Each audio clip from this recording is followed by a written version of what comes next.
예, 오늘은 불이 있는 사람이 진짜다, 불이 있는 사람이 진짜다라는 제목으로 하나님 말씀 증거하도록 하겠습니다.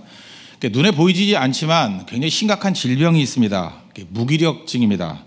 무기력증은 단조로움에 빠지게 되고 주저앉게 되고 작은 일도 이길 수 있는 힘이 없습니다. 그러니까 아무것도 못하는 겁니다.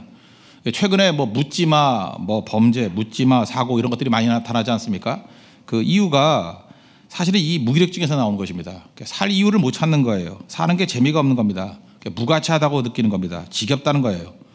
여기서 큰 문제가 발생하죠. 그 생명을 파괴시키는 일들이 벌어지게 된다는 것입니다. 이 무기력증이 가난하고 결핍이 있다고 생기는 거 아닙니다. 다 가지고 있더라도 이 무기력증에 빠질 수 있다는 것입니다. 2016년도에 동화 같은 스포츠 승리가 있었죠. 그 프리미어리그, 영국 프리미어리그에서 그 레스터 시티라는 그 2부 리그에서 간신히 올라왔던 팀이 우승까지 했습니다. 어떻게 이런 일이 있을까라고 하면서 동화 같은 스포츠다 이렇게 얘기를 합니다. 그러면서 이렇게 항상 덧붙이는 게 있는데 1974년도에 무하마드 알리가 조지 포먼을 이기는 거, 그것도 그때 충격적이었어요. 어떻게 그 강펀치를 이겼나. 그것도 지금도 인거에 회자되는 굉장히 중요한 동화 같은 스포츠고, 또 하나 항상 붙어 다니는 게 뭐냐, 1985년도에 단 17살 테니스 선수가 윈블던 대회에서 우승을 했어요. 보리스 베커라고. 그 제 또래들은 아는데요, 그죠? 보리스 베커라고 아주 혜성같이 나타난 청년입니다. 독일 청년인데 17살에 윈블던, 우리는 뭐 테니스를 그렇게 잘 안 치니까 모르지만 어마어마한 권위가 있는 대회거든요. 거기에서 혜성같이 나타나가지고 우승을 했습니다. 그러니까 젊고 유능하고 뭐 어떤 의미에서 아름답고 뭐 전도 유망한 그런 청년이었습니다. 그럼 모든 걸 다 가진 거 아니겠습니까? 근데 보리스 베커, 제 또래에서 그런지 모르지만 저는 관심이 있어요. 2번이나 자살을 시도했습니다. 자살 시도했던 이유가 뭐냐면 자기가 꼭두가시 같은 느낌이 든대요. 인기에만 매달려 사는 것이 너무 피곤하답니다. 한마디로 의욕을 다 상실해버렸어요. 오늘 이 얘기하고 싶습니다. 보리스 베커 같은 사람도요, 의욕 상실할 수 있다는 것입니다. 그래서 무기력증은 환경만의 문제가 아니라는 것입니다. 이건 열정이 다 사라지고 자기에게 주어진 과제를 잃어버리는 거, 이게 무기력증이라는 거예요. 이 시대의 가장 큰 문제가 무기력증이라고 생각을 합니다. 무기력에 빠졌던 한 사람이 있습니다. 모세입니다. 왕자였는데 40년 동안 광야 생활하면서 완전히 무기력해졌습니다.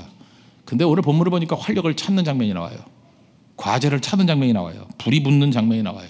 왜 그렇습니까? 하나님 만났기 때문에 그래요.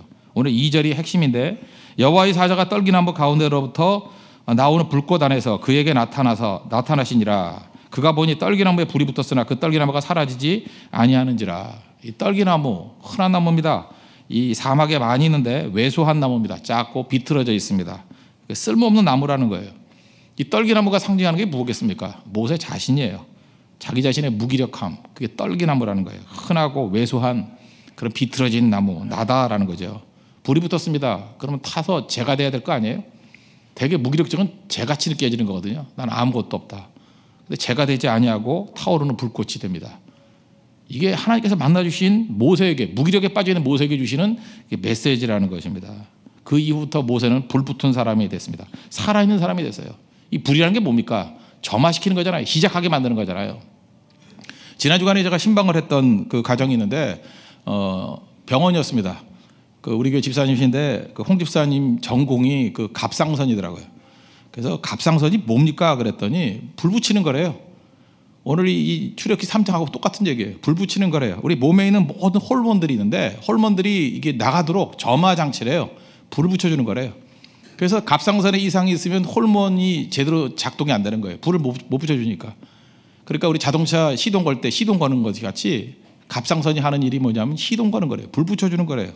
그래서 갑상선에 이상이 있으면은 뭐 피곤을 느끼고 무력해지고, 그 다음에 굉장히 추워하고, 그냥 막 추워하고, 이게 호르몬이 제일 분산이 안 되기 때문에 그렇다는 것입니다. 역시 우리 몸에도 불이 필요한 거죠. 점화가 필요한 거죠. 무기력에 빠져있던 모세가 영적인 갑상선에서 이제 작동하기 시작하는 거예요. 불 붙이기 시작하는 겁니다. 그래서 능력이 있어지는 거죠. 불이 있어야 됩니다.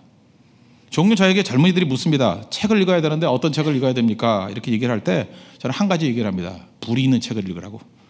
어떤 책을 읽을 때 그 안에 불이 있는 책이 있습니다. 뭐 이엠 바운즈의 기도의 능력, 분명히 불이 있어요. 읽는 동안에 뜨거워서 못 들어요. 그 정도로 불이 있어요. 가슴에 불이 탑니다. 마틴 로이드 존스의 목사와 설교, 이건 뭐 신학을 하는 사람이라든지 사역을 하는 사람들 꼭 읽어야 될 책이라고 합니다. 불이 붙는 책이에요. 불이 있는 책이라. 불이 있는 책. A.W. 토저의 하나님을 추구함, Pursuit of God, 그 책 안에 불이 있어요. 놀라운 열정이 있다고요. 불 있는 책이 좋은 책이에요. 설교 중에 어떤 설교가 좋은 설교냐? 저는 그래요. 뭐 후배들에게 평가를 좀 해달라 그러면 항상 그 얘기를 해요. 불이 있는 설교를 해야 된다고. 내용은 다 좋습니다. 근데 불이 없어요. 어떤 사람은 소리 막 질러대요. 소리만 질러대요. 불이 없어요. 그 안에 불이 있어야 된다고요. 어떤 사람이 진짜입니까? 그 사람 만났을 때 불이 있어야 돼요. 성령의 불도 필요하지만 세상 사람들도 불이 필요하는 걸 많이 느낍니다. 스티브 잡스의 스탠포드 대학의 연설, 굉장히 유명한 연설 아닙니까? 우리에게 두 가지 얘기를 했잖아요. 그죠? Be hungry, 항상 배고파하라고. Be foolish, 좀 이렇게 바보같이라도 좀 무대뽀로 좀 나가라고.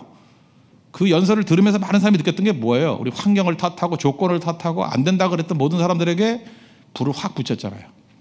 그러나 스티브 잡스의 불은 지속되는 불은 아니잖아요. 벌써 시큰둥해졌죠. 왜 그렇습니까? 그건 제가 되는 불이에요. 인본주의적인 불이기 때문에. 잠시 잠깐 불은 붙이지만 우리가 어떤 불을 붙여야겠습니까? 하나님이 붙여주시는 그 불이 붙어야 제가 되지 아니하는 영원히 타오르는 불꽃이 될 수 있다는 것입니다. 그래서 교회에 성령의 불이 임해야 돼요. 하나님 불이 임해야 돼요. 여러분들 불 있는 사람 되십시오. 그럼 일어서게 되고 무기력을 이기는 하나님의 백성이 될 수 있다는 것입니다. 그러면 무기력을 이길 수 있는 불 받기 위해서 해야 될 일이 뭐냐? 크게 두 가지예요. 너무 간단한 얘기인데 하나님 만나는 체험이 있어야 된다는 거예요. 하나님 만나야 불이 붙죠. 불이 불을 붙이는 거니까. 하나님 만나는 호렙산 체험이 있어야 되고 또 한 가지는 말씀 붙들고 순종하는 거예요. 순종 체험. 사실 여기 모르는 거 아니잖아요. 하나님 만나는 체험, 호렙산 체험, 그다음 순종 체험. 그럼 그때 불이 붙는 많은 사람을 불붙이는 성령이 불타는 교회, 성령의 불타는 성도가 될 수 있다는 것입니다. 차례도 살피겠습니다. 첫 번째는 하나님 만나는 호렙산 체험이 있어야 됩니다. 1절 보십시오. 모세가 그의 장인 미디안 제사장 이드로의 양떼를 치더니 그때를 광야 서쪽으로 인도하여 하나님의 산 호렙에 이름에. 모세의 광야 40년 생활을 요약하는 게 이 한 구절에 있다고 생각합니다. 양떼를 치더니 무기력한 인생이었다는 것입니다. 반복적인 인생이었다는 거예요. 사실 왕자였던 모세에게 있어서는 무의미해 보이는 인생이었습니다. 그런데 하루는 광야 서쪽으로 갔다. 이 광야 서쪽으로 갔다는 것은 굉장히 의역한 겁니다. 본문은 서쪽이라고 되어 있지 아니하고 광야 먼 곳이라고 되어 있어요. To the far side of the desert. 그러니까 광야의 far side. 여러분 그 지도를 보면 알겠지만 시나이 반도가 이렇게 삼각형으로 되어 있죠. 그 옆에가 아라비아 반도인데 미디안 광야는 아라비아 반도 쪽에 있습니다. 그러니까 호렙산이 시나이 반도 그 맨 꼭지점에 있잖아요. 삼각형 꼭지점 밑에. 그러니까 여기까지 가려 그러면 사실 미디안 광야에서는 바다를 건너야 돼요. 그러니까 바다를 건너지 아니하고 위쪽으로 쭉 올라왔다가 다시 내려오는 그 코스예요. 이것 때문에 호렙산이 어디에 있느냐 갖고 논쟁이 굉장히 많아요. 시내산이 호렙산이냐, 뭐 같다, 틀리다 이런 논쟁들이 많은데 시내산과 호렙산은 같은 산입니다. 그러니까 지금 모세가 이 바다 건너편에 있는 것을 삥 돌아가지고 굉장히 멀리 양떼를 이끌고 갔다라는 거예요. 왜 그랬는지 모르는 거예요. 왜 그랬을까요? 굳이 설명한다 그러면 하나님이 갈 마음을 주신 거예요. 우리 가운데도 그렇지 않습니까? 꼬마인데 저도 어렸을 때 기약 없이 걷던 적이 있었어요. 제가 서대문에서 살았었는데 서대문 충정로 3가 7이제 본 적인데 거기 살고 있었거든요. 거기서 어렸을 때 살고 있었어요. 계속 살고 있었는데 어린애들이 기껏 가봐야 어디 정도 가야 돼요. 저는 그 사직 터널 넘어서 가지 말라는 얘기를 많이 듣고 자랐어요. 거기 넘어서면 안 되거든요. 위험하거든요. 그러니까 길 건너지 말라고. 지금 뭐 감신돼 있는데 그쪽에서만 놀라고. 거기 넘어가지 말라고. 근데 제가 하루는 너무너무 많이 걸어가지고 청계천 한 8가 정도인가 뭐 거기까지 갔었어요. 한 3살 때 4살 때 갔다가 찍고 또 왔거든요. 저는 길은 외울 수 있었어요. 왜냐하면 직선으로 갔다 직선으로 오면 되는 거니까. 그죠? 근데 그 멀리 가다 보니까 그때 내가 정말 많이 배운 것 같아요. 야, 이런 세계가 다 있구나. 근데 왜 그러느냐 그러면 설명할 길이 없어요. 그냥 간 거예요. 그냥 가고 싶어서. 저 뒤를 안 돌아보거든요. 노 터닝 백이니까 계속 앞으로만 가고. 사실 왜 돌아왔냐? 배고파서 돌아왔어요. 배고파서. 모세에게도 그런 마음이 있었다고요. 왜 거기까지 가느냐? 이유는 몰라요. 하나님이 멀리까지 갈 마음을 주셨다고요. 도착한 곳이 어디예요? 호렙산입니다. 이 호렙이란 뜻이 데저트란데 desolate, 그러니까 황량하다는 뜻이에요. 황량하다. 우리 인생 가운데 하나님께서 이렇게 황량한 길로 이끌어갈 때가 있다는 것입니다. 거기서 하나님을 1대1로 만나야 되는 거예요. 마가복음 1장 35절에도 예수님께서 이 똑같은 구절이 나와요. 새벽 아직 밝기 전에 예수께서 일어나 한적한 곳으로 나가서 기도하셨다. 한적한 곳. 이게 72년하고 보면은 똑같은 단어예요. 그죠? 호렙이라는 뜻이에요. 황량하다, 한적한 곳. 똑같은 곳이에요. 하나님 만나는 곳입니다. 우리 인생 가운데 꼭 필요한 게 하나님 만나는 한적한 곳이에요. 황량한 곳이에요. 호렙이 필요해요. 호렙. 우리의 황량함. 어떤 사람에게는요, 이것이 골방이 될 수 있습니다. 아무도 간섭하지 않은 골방. 어떤 사람에게는 병실이 될 수 있어요. 하도 골방이 안 가니까 하나님 병실에 집어넣어요. 또 그것도 아닌 사람은 고립된 곳, 갑자기 섬으로 발령이 돼가지고 그래서 이상한 섬에서 계속해서 주님만 만나게 만들고, 또 말하고 싶진 않지만 어떤 사람은 또 감옥일 수도 있어요. 이게 황량한 곳이에요. 하나님과 1대1로 만나는 곳이라는 겁니다. 우리는 바쁘다 하면서 하나님 만나지 않습니다. 그래서 문제죠. 어떤 여자분이 그러더라고요. 자기는 별로 연속극 많이 안 본대요. 그러냐고. 그래서 뭐 저는 몇 개 안 본대요. 딱 3개만 본대요. 그래서 뭘 보냐 그랬더니 월화극, 수목극, 주말극을 본대요. 매일 보는 겁니다. 매일. 예. 그리고 바쁘다고 하면서 전부 다 이런 데 시간을 뺏기잖아요. 이거 끊어버리고 주님과의 만나는 호랩이 있어야 돼요. 황량한 곳에 가서 주님 만나는 것이 꼭 있어야 된다는 것입니다. 주님 만나지 않고 일하면요, 반드시 번아웃 돼요. 열왕기상 19장 보십시오. 그 유명한 엘리야도요, 850대 1로 갈멜산을 승리했던 엘리야도 일에만 너무 집중하다 보니까, 하나님 만나는데 집중하는 것이 소홀해지니까 19장이 번아웃 돼버리잖아요. 로던나무 아래에서 죽기를 구하고 그러지 않습니까? 엘리야도 그랬어요. 우리도 마찬가지라는 것입니다. 하나님 만나는 것을 소홀히 하면, 황량한 곳 호렙에 가서 주님 만나는 것이 소홀해지면 반드시 번아웃 돼버린다는 것입니다. 그래서 무너져요. 어느 남부군의 남부 병사의 기도를 하는 거 뭐 여러분 많이 들었을 겁니다. 이런 기도를 했어요. 나는 큰일을 하려고 힘을 달라 그랬더니 하나님이 겸손해지라고 힘을 안 주고 연약함을 주셨다고. 많은 일하려고 건강을 구했더니만 하나님께서는 그저 가치 있는 일을 하라고 나에게 병을 주셨대요. 행복하게 해달라고 부유함을 구했더니 지혜로우라고 가난을 주셨대요. 가난한 사람이 훨씬 더 지혜롭습니다. 칭찬 듣고 싶은 마음에 성공을 구했더니 하나님께서는 겸손하라고 실패를 주셨다. 잘 곰곰이 자기 인생을 돌이켜보니까 구한 것을 하나도 얻지 못했지만 모든 것을 다 누릴 수 있는 그릇, 인격을 주셨다는 거예요. 나는 행복한 사람이다. 하나님이 인도하시면 그런 겁니다.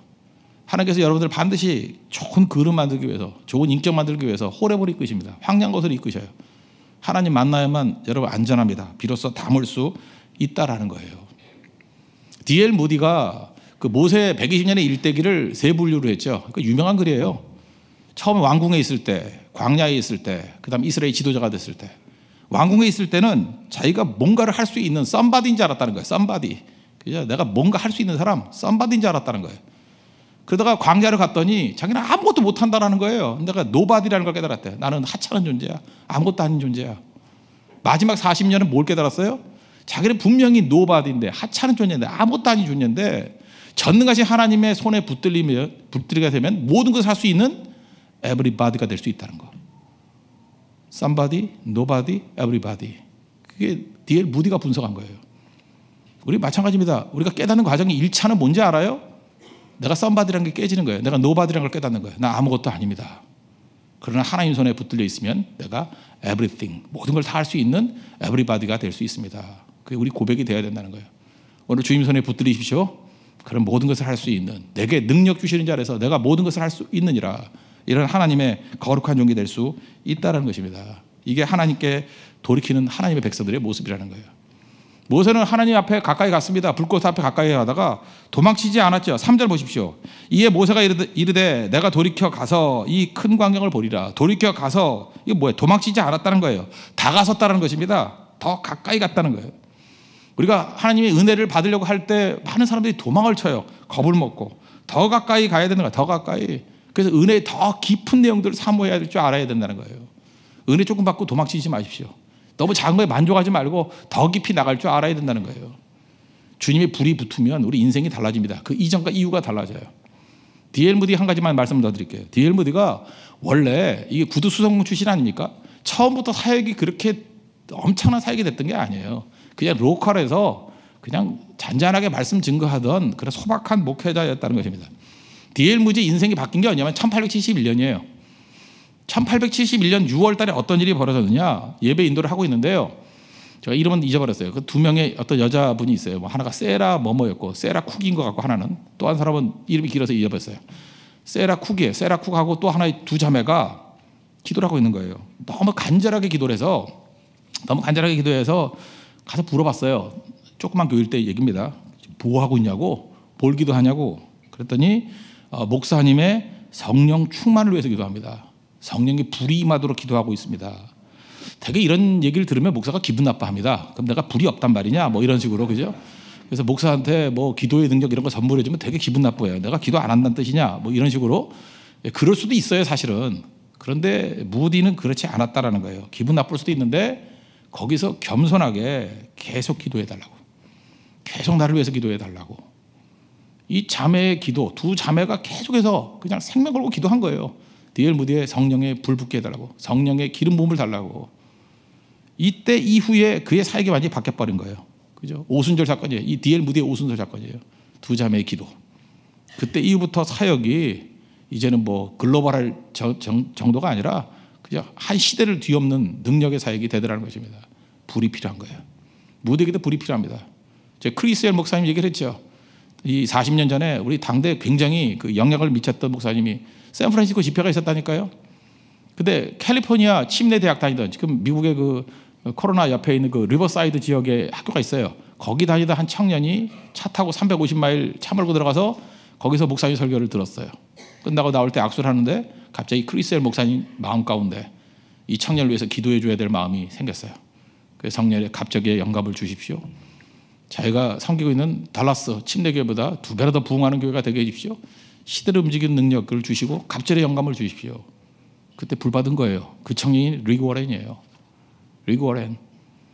하나님께 쓰임받은 사람들의 다 공통점이 뭐냐 하면 전부 다 이런 체험들이 있는 거예요. 불 받은 체험. 떨기나무 불꽃 가운데 만난 하나님의 체험. 여러분도 마찬가지입니다. 오늘도 이 시간에 주님 만나는 시간 되길 바랍니다. 불이 있어야 돼요. 불이 있으면 모든 난관과 어려움을 이기는 승리한 하나님의 백성이 될 수 있다는 것입니다. 우리 교회가 성령이 불타는 교회, 또 모든 성도들이 성령의 불이 있는 생명의 성도 되기를 축원합니다. 두 번째는 순종의 체험이에요. 하나님께 불을 붙여주셨는데 불을 꺼트리는 인생들이 있죠. 근데 그 다음에 순종했다라는 거예요. 4절 보십시오. 여호와께서 그가 보려고 돌이켜 오는 것을 보신지라 하나님이 떨기나무 가운데에서 그를 불러 이르시되 모세야 모세야 하시며 그가 이르되 내가 여기 있나이다. Here I am. 내가 여기 있나이다. 하나님이 부르신 이유가 뭡니까? 하나님 우리를 부르셨어요. 부르신 이유는 한 가지입니다. 주어진 과제가 있기 때문에. God given task. 하나님께 우리 과제를 주신 거예요. 모세에게 과제가 뭐였어요? 출애굽의 지도자가 되는 것. 그래서 하나님이 우리를 부르셨을 때 우리가 대답할 게 뭡니까? Here I am. 내가 여기 있습니다. 사실 이건 절반의 순종이에요. 사실 또 절반의 순종은 뭐예요? 이사야의 고백이죠. 이사야 6장 8절 보니까 내가 누구를 보낼까? 그랬더니 이사야가 뭐라 그래요? 내가 여기 있나이다. 나를 보내소서. Send me. 여기까지 가야죠. 근데 모세는 그 뒷부분에 반쪽 순종에 몇 장이 더 걸려요. 그죠? 못 간다 하다가 마지막에 나를 보내소서. 그러니까 우리의 고백이 뭐가 돼야 돼요? 내가 여기 있습니다. 부르심에 순종하고 나를 보내소서. 그때 능력이 나타난다는 거예요. 준비가 다 되는 거 아니에요. 자기 쳐다보면 못합니다. 하나님이 사명 주셨다는 건 무슨 얘기예요? 내게 능력도 주신다는 거죠. 들고 있는 지팡이가 하나님의 지팡이가 돼서 홍해를 가릅니다. 바로 앞에서 이적을 행합니다. 하나님께서 우리를 사용해 주신다는 거예요. 하나님이 이끌어 주시는 길은 자동문하고 비슷합니다. 멀리서 보면 안 열려 있어요. 근데 가까이 가면 열린다는 거예요. 결국 하나님께서 우리에게 많은 불꽃을 주셨는데 순종할 때만 능력이 나타나기 시작한다는 거예요. 순종 없으면 아무것도 아니라는 거예요. 여러분들, 저는 성경 번역 가운데 무시 못할 번역이 하나 있다고 생각하는데 그게 킹 제임스 버전이에요. 어떤 그 좀 꼴통들은 이래요. 킹 제임스 버전만이 진짜 성경이고 나머지 다 가짜다 이렇게 말하는 좀 극단적인 인간들도 있어요. 그건 제가 볼 때 거의 이단적인 메시지예요. 그런 게 어디 있어요, 세상에. 그러나 킹 제임스 버전은요, 그 정도까지는 아니라 할지라도 권위가 있어요. 그러면 번역을 잘했기 때문에 그렇지도 않아요. 모든 번역에는 한계가 있어요. 그죠?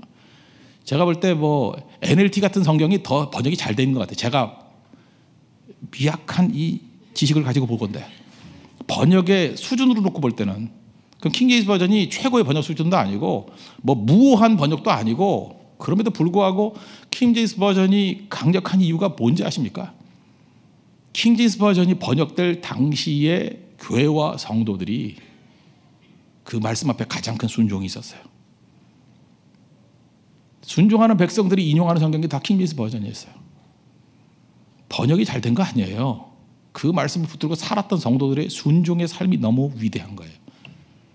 그 말씀을 붙들고 하나님 말씀이라고 붙들고 그거 갖고 세상을 뒤집었어요. 그래서 킹 제임스 버전이 권위가 있는 거예요. 더 완벽한 성경, 사실 신학자들이 더 완벽한 성경들을 다 알고 있지 않겠습니까? 안다고 다 돼요? 순종의 발걸음이 없는 역사는 없다라는 거예요. 결국 성경의 모든 메시지가 뭐냐? 말씀 붙들고 순종했을 때 능력이 나타난다는 것입니다. 이제 우리에게 주어진 게 뭐예요? 하나님이 불 붙여주신 거 헛되지 않게 해주시고 불 꺼트리지 않게 해주십시오. 이제부터 할 일이 뭐예요? 순종으로 불꽃을 타오르게 만들고 불꽃이 번전하게 만드는 하나님의 백성이 돼야 된다는 것입니다. 그러면 내가 들고 있는 지팡이가 하나님 지팡이 됩니다.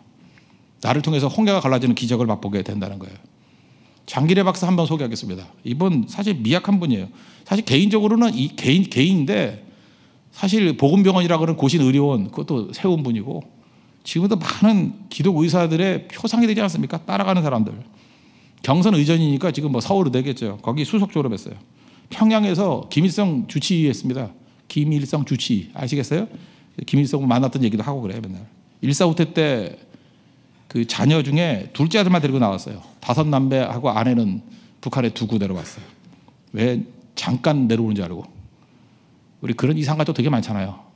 내일 봐 이러고 내려왔는데 영원히 못 본 거. 45년 동안 독신으로 지냈습니다. 그래서 여자들이 되게 좋아해요. 독신으로 지냈기 때문에. 그죠? 이렇게 의리를 지킨 남자가 다 있냐 하고. 복음병원에서 25년 동안 원장으로 섬겼습니다. 근데 이분이 한 가지 결심을 했어요. 마태복음 읽다가 산상수훈에서 은혜를 받은 거예요. 가난한 자를 위해서 헌신하겠다. 딱 한 가지였어요. 여러분 제가 율법의 정신은 2가지라 그랬죠. 하나는 가난한 자가 얻게 하라. 또 하나는 억울한 자가 얻게 하라. 이게 율법이에요. 율법 요약하면 딱 2가지만 하면 돼요. 내 행동에 있어서 율법적으로 맞느냐 틀리느냐. 가난한 자가 얻게 하라. 억울한 자가 얻게 하라. 2가지예요. 가난한 자가 얻게 하라. 이거 붙들었어요. 그 다음부터 이분이 하는 일은 거의 성자의 행동이었어요.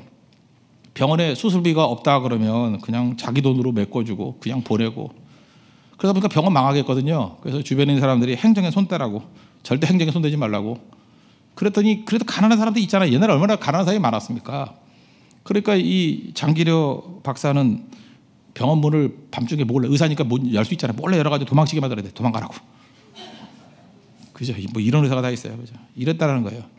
춘원 이광수하고도 친분이 있었는가 봐요. 춘원 이광수가 이런 얘기를 했어요.